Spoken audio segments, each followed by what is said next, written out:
In this video, we'll take a look at section 6.3, which is on simplifying radical expressions. Now, our first objective is multiplying and simplifying radical expressions. Now, when we're multiplying and simplifying radical expressions, we have something called the product rule.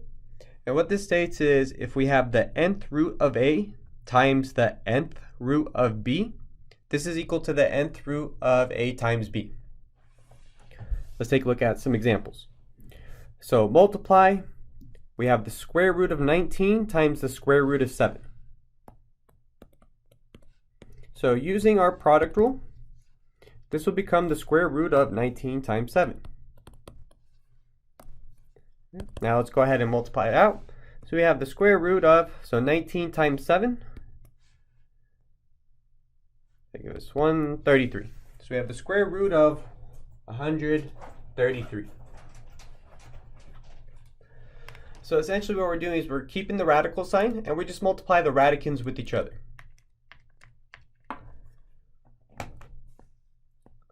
Let's take a look at the next one. Multiply, we have square root of 3p times the square root of 7q.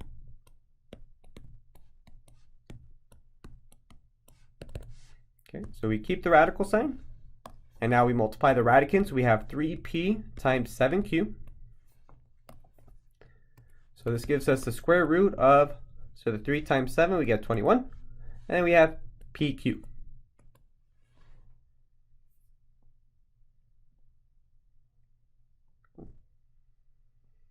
Next problem.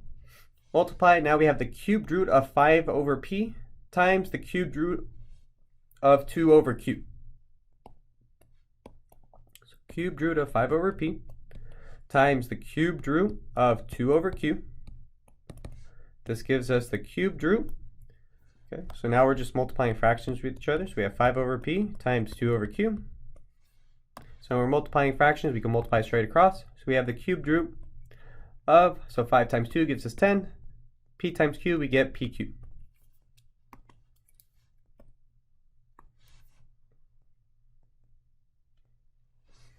Okay. Now let's take a look at simplifying radical expressions. So we're going to be simplifying by factoring. Now there's a couple ways that we can do this. Textbooks, they usually write this out a more complicated way. But essentially what we're doing here is, going back to a product rule, we're starting with the right hand side and we're rewriting it to the left hand side. So that way we have like a perfect square or a perfect cube.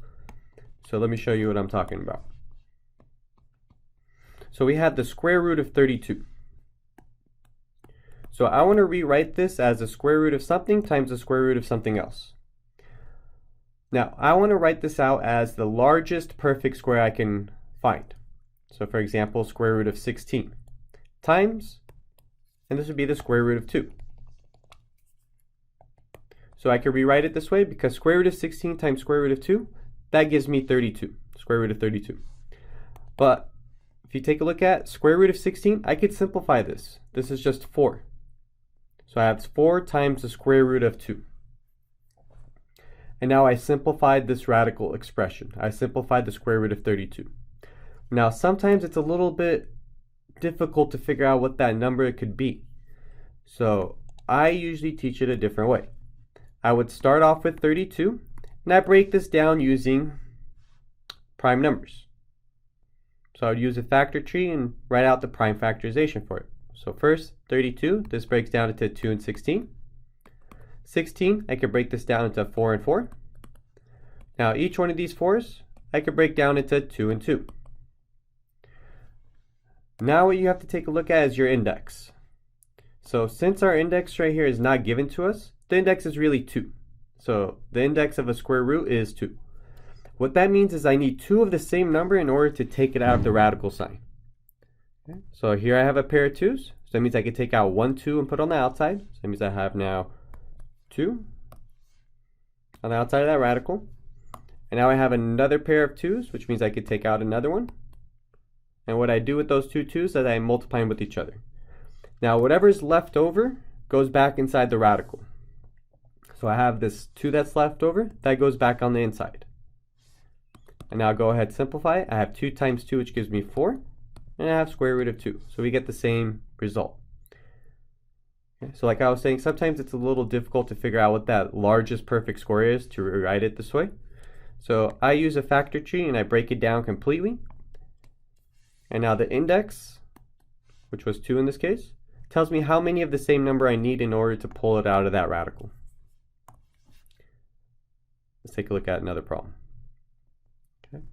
So now we have cubed root of 80.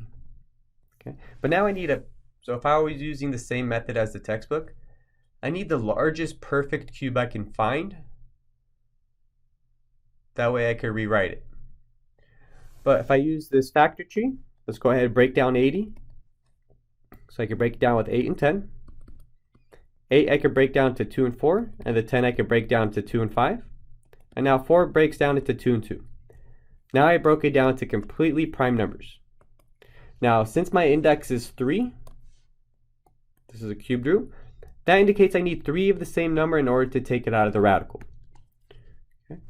So I need 3 of the same number, which I have right over here. I have these 3 2's, which means I could take a 2 out and put it on the outside. So now I have 2 times the cubed root of, now what goes back inside of the radical sign is whatever was left over, which is this 2 and 5. You multiply those with each other. So now rewriting my answer, I have 2 times the cubed root of 10. And now my expression is completely simplified.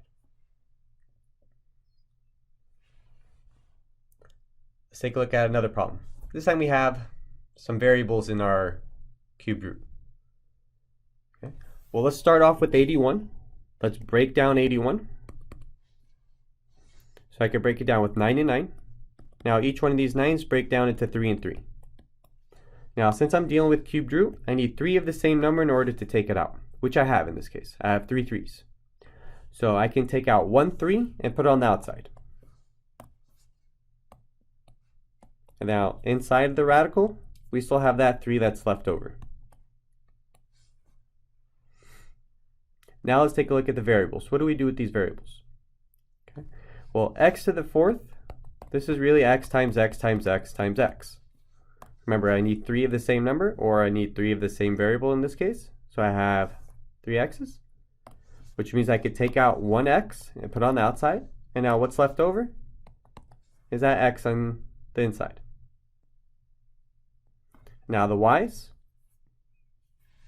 I have y times y times y times y times y times y times y times y. And I'm going to show you an easier way that you could do this. Okay. So remember, I need 3 of the same. So I have 3 y's here and I have 3 y's here. That means I could take out 2 y's.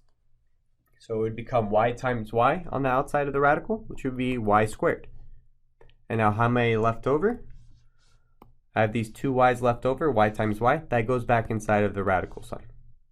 So my final answer here is 3x y squared times the cubed root of 3x y squared. Now there's an easier way that you could work with variables. And what you have to do is you take your index. So my index here is 3. You want to check and see how many times does it go into that exponent for your variable. Okay, well 3 goes into 4 one time. So that means I'm going to have x to the first power on the outside. And now how much is left over when 3 goes into 4? There's 1 left over. So I have x to the first power on the inside. Okay, let's take a look at the y. So I have y to the 8th power. So how many times does 3 go into y? It goes into it twice. So that's why I have y to the 2nd power on the outside. And now how much is left over when 3 goes in 8? So there's 2 left over. So that's why I have y to the 2nd remaining in the inside of that radical. Let's take a look at another example and we'll use that same concept. Okay, so simplify by factoring. We have the square root of 27zw squared.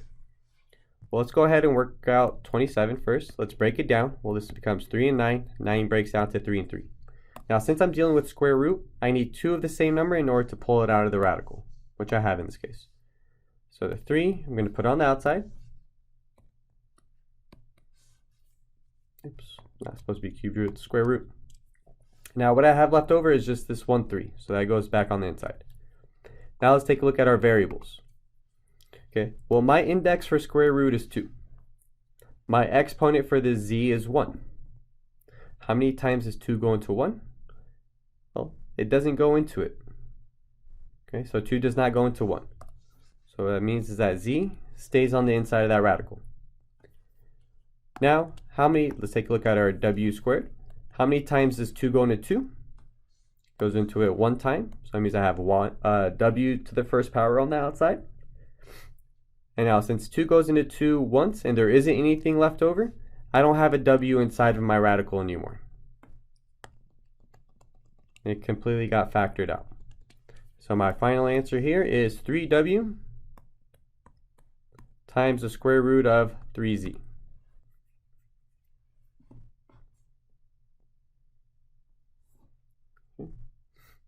Next problem, I have the square root of 36y squared. Well, let's start off by breaking down 36. 36, I could break it down with 2 and 18. 18 breaks down to 2 and 9. 9 breaks down to 3 and 3. So since I'm dealing with square root, I need 2 of the same number. So I have 2 2's and I have 2 3's. So it means on the outside I have 2, right in red. So I have 2 times 3. Okay. And now I don't have anything remaining, so there's nothing going to be inside that radical. Okay. But let's take a look at a variable. So remember, our index is 2. So how many times, so when we're looking at the y squared, how many times is 2 going to 2? It goes into it 1 time. So that means I have y to the first power on the outside. Now since it goes into it evenly, there isn't anything remaining. So this radical, I don't need that there no more. There isn't anything remaining to put back on the inside. So I have 2 times 3y, which gives me 6y.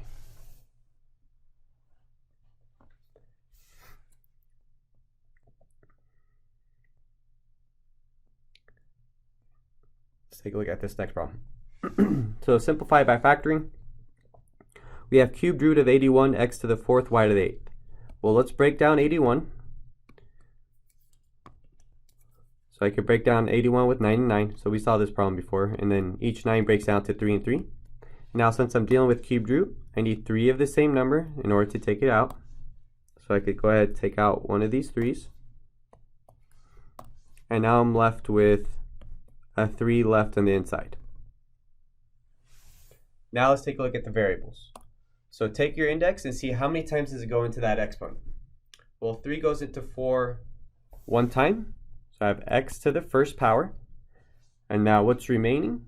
So 3 goes into 4 once with 1 left over. So I have x to the first power left inside that radical. Now with my y to the 8th, 3 goes into 8 2 times. So I have y squared. And then how much is remaining? So 3 goes into 8 twice. And there's 2 remaining. So I have y to the 2nd left over on the inside. So my final answer is 3x y squared times the cubed root of 3x y squared.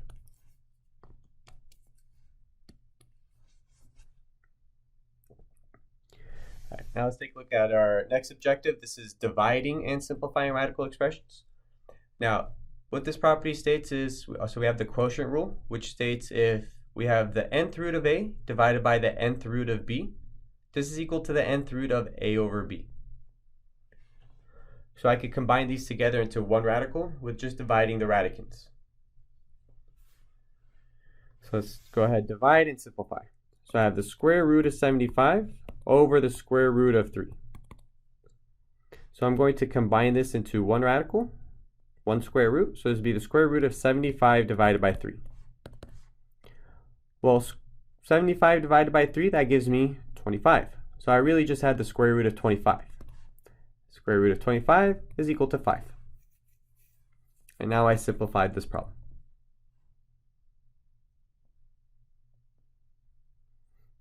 Next problem. So we have square root of 58 cubed divided by square root of 2a.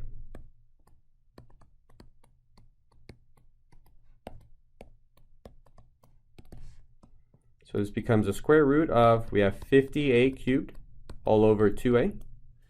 Well, we could simplify this fraction. Well, one, I could cancel out one of these a's in the denominator with one of them in the numerator, which leaves me with a squared. And now also 50 over 2. 2 goes into 2 once, and it goes into 50 25 times. So all I'm left with in this case is the square root of 25a squared. So let me go back. So I'd have the square root of, let me add one more step here. You'd have the square root of 25a squared over 1. But 25a squared divided by 1, that just gives me 25a squared. So that's why I left it out in the beginning. Now, square root of 25a squared, well, square root of 25 is 5. Square root of a squared is a. So my final answer here is 5a.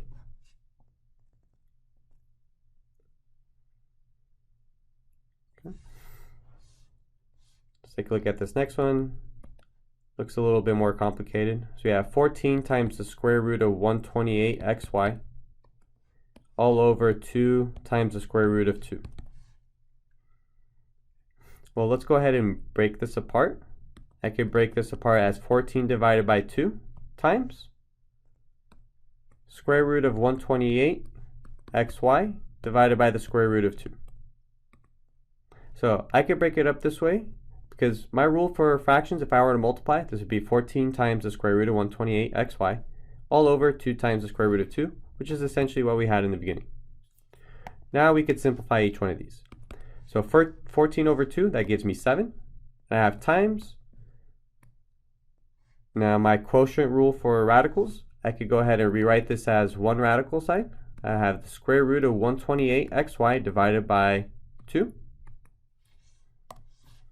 Now I could simplify this fraction. Well, 2 goes into 2 once, it goes into 128 64 times. So now I'm left with 7 times the square root of 64xy. Well, square root of 64 is 8. So I have 7 times 8. So 64 is actually a perfect square. So I have 7 times 8. I have times the square root of xy. So remember, with our variables, okay, take a look at your index, which in this case is 2 since we have square root. Well, 2 doesn't go into 1, and it doesn't go into this one either. So I can't take out an x or a y. So those stay inside that radical. So now that 8 I pulled out, I have to multiply with the 7. I get 56. I have times the square root of xy. And now it's completely simplified. Let's take a look at another one. This time I'm starting off with 1 square root. I have the square root of 25 over 36. Well, if I go in the reverse order of the property given to me, I could break this apart into 2 square roots. So this would be square root of 25 over the square root of 36. Now each one of these I can simplify. Square root of 25 is 5, square root of 36 is 6. So my final answer here is 5 over 6.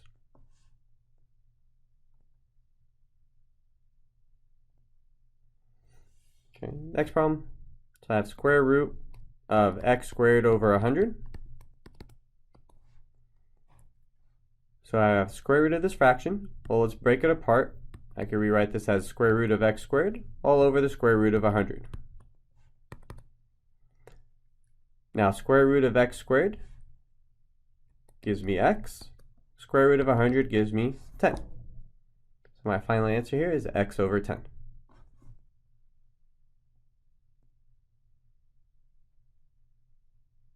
Let's take a look at this last problem. So I have the cubed root of 54 x to the 5th over 125.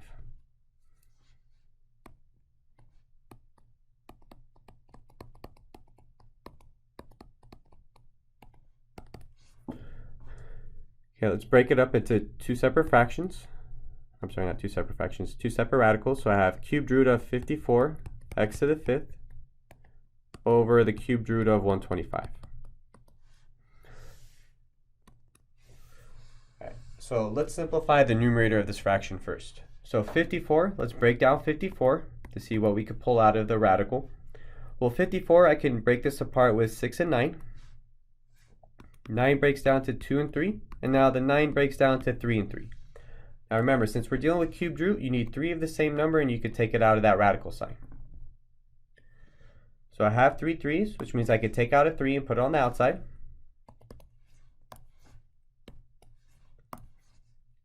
And now in the inside of our cubed root, we still have this 2 that's left over.